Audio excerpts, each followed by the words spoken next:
Assalamualaikum warahmatullahi wabarakatuh. Alhamdulillahi rabbil alamin wa bihi nasta'in ala umurid dunya waddin. Ashhadu an la ilaha illallah wahdahu la syarikalah wa ashhadu anna Muhammadan abduhu wa rasuluh sallallahu alaihi wasallam la nabiyya ba'dah. Allahumma salli wa sallim wa barik ala Muhammad wa ala alihi wa ashabihi ajma'in. Isma'u ma qala Allah ta'ala fil Qur'anil Karim. A'udzu billahi minasy syaithanir rajim. Wa zaru zahiratal ismi wa batinah. Innal ladzina yaksibunal isma sayujzauna bima kanu yaktarifun. Dan tinggalkanlah dosa zahir dan dosa batin. Sesungguhnya orang-orang yang melakukan perbuatan dosa, kelak mereka akan mendapatkan balasan siksaan azab disebabkan oleh apa yang mereka lakukan. Quran surat yang ke-6, surat Al-An'am ayat yang ke-120. Seluruh takmir Masjid Raya Syekh Ahmad Khatib Al-Minangkabawi yang hadir zuhur ini yang saya hormati, seluruh jamaah hadirin hadirat jamaah zuhur rahimakumullah. Seorang mukmin yang sempurna imannya, apabila dia melakukan ketaatan kebaikan, maka akan berefek kepada hatinya sehingga mendapatkan kebahagiaan, ketenangan dan rasa syukur kepada Allah Subhanahu wa taala. Akan tetapi sebaliknya, apabila dia melakukan suatu perbuatan dosa, kesalahan, maka mengakibatkan jiwa dan hatinya gelisah, jauh daripada ketenangan. Inilah efek dari sebuah perbuatan yang dilakukan oleh seorang manusia. Pekerjaan yang baik berefek ketenangan. Kesalahan dan dosa yang dia lakukan berefek kepada ketidaknyamanan di dalam hidupnya. Rasulullah sallallahu alaihi wasallam dalam sebuah hadis yang diriwayatkan oleh Ibnu Hibban dan Ahmad. Hadis ini berasal dari Abu Humamah. Lengkapnya hadisnya berbunyi, An Abi Umamata qala. Dari Abu Umamah dia berkata, Qala rajulun ya Rasulullah. Berkatalah seorang laki-laki kepada Rasulullah. Apa kata laki-laki itu? Mal iman. Apa itu iman? Qala, Rasulullah menjawab, Iza sarratka hasanatuka. Apabila kamu melakukan kebaikan, ketaatan kepada Allah, akan memberikan ketenangan ke dalam jiwamu.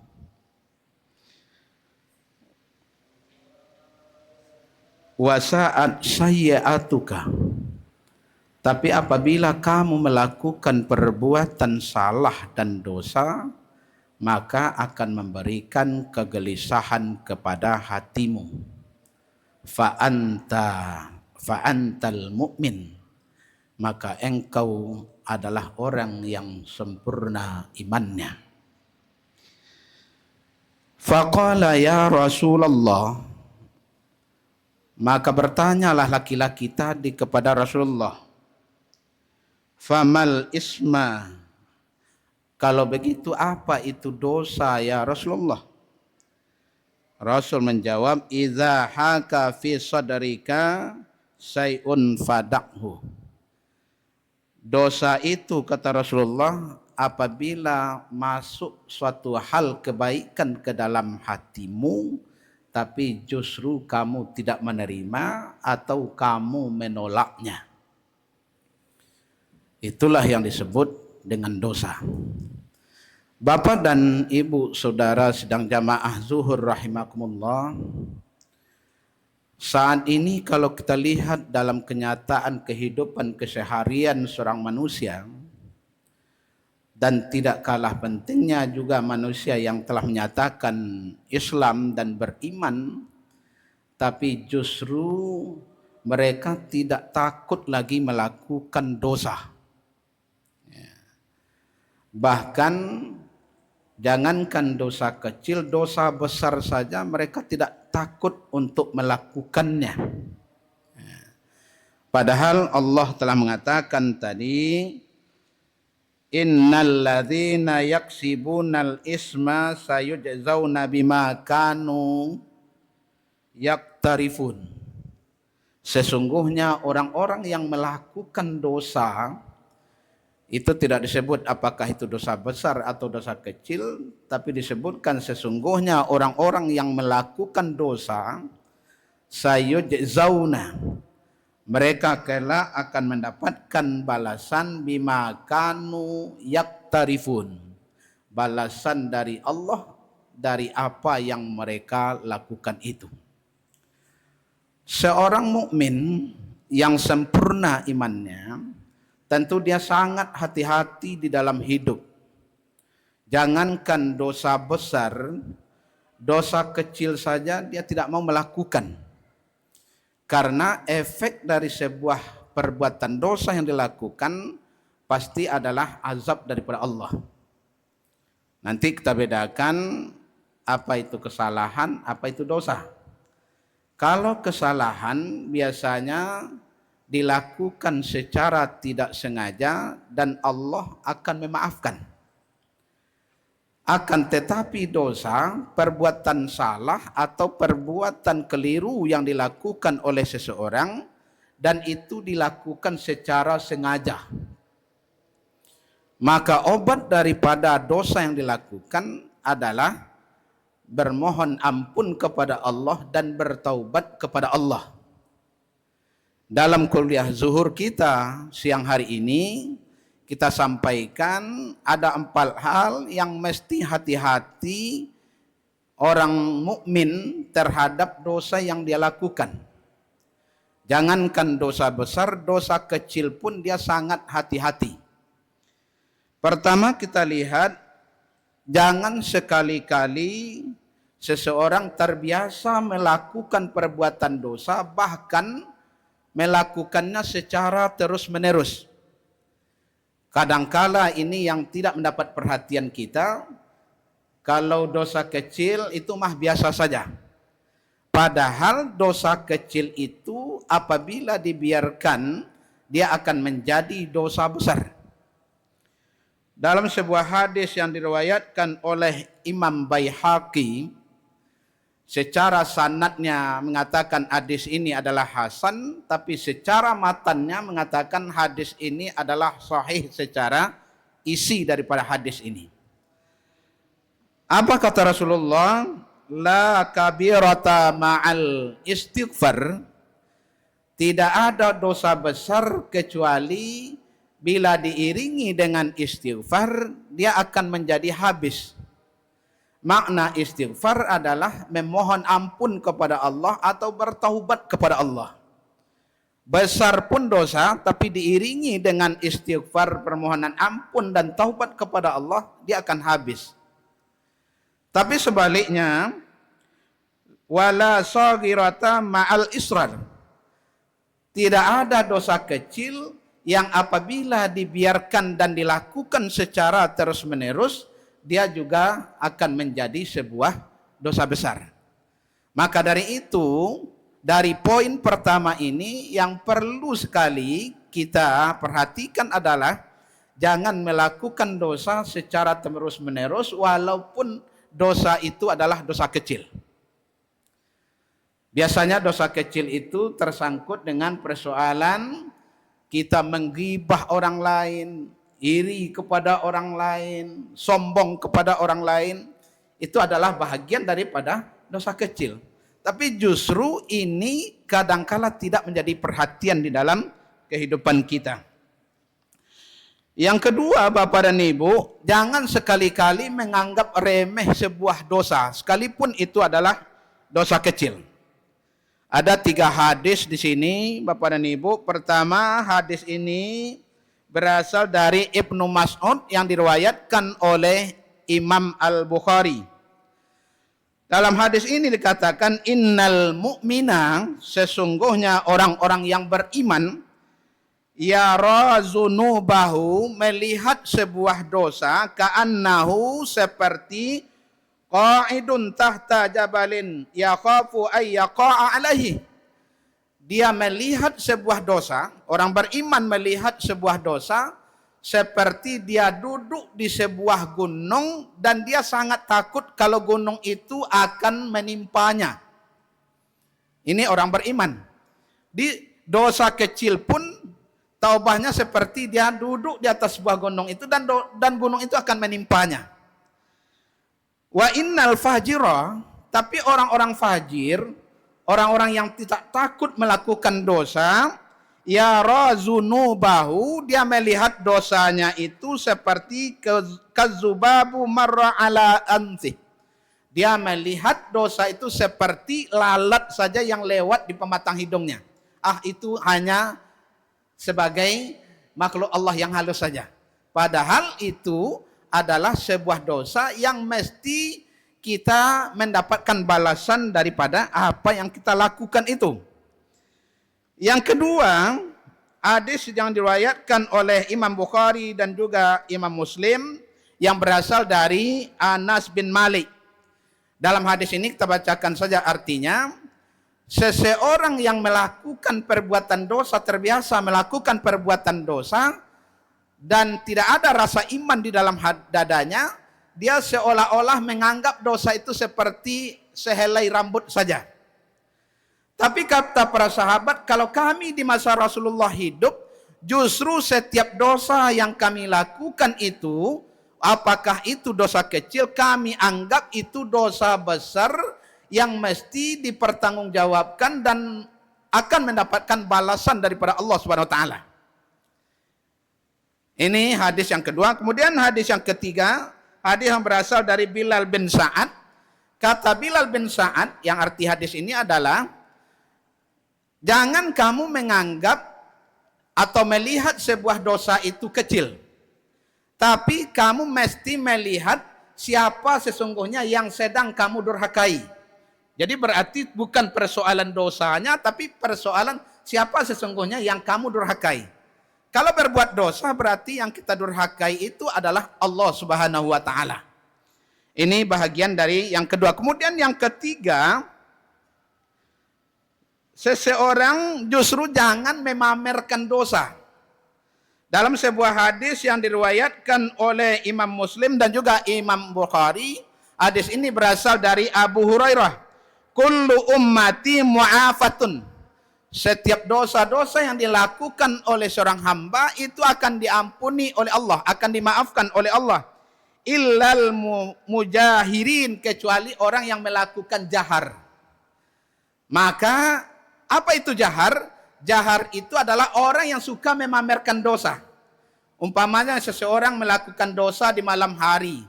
Sebenarnya bila dia bertobat kepada Allah, dosanya itu sebenarnya sudah ditutup oleh Allah. Akan tetapi pelaku dosa ini bukan berhenti sampai di sana, justru pada pagi harinya dia bukakan kalau dia malam harinya telah melakukan dosa. Sehingga dia mengatakan, saya telah melakukan dosa kaza, hakaza, wa kaza. Saya telah melakukan ini dan ini pada malam harinya. Jadi seolah-olah dia bangga dalam melakukan perbuatan dosa.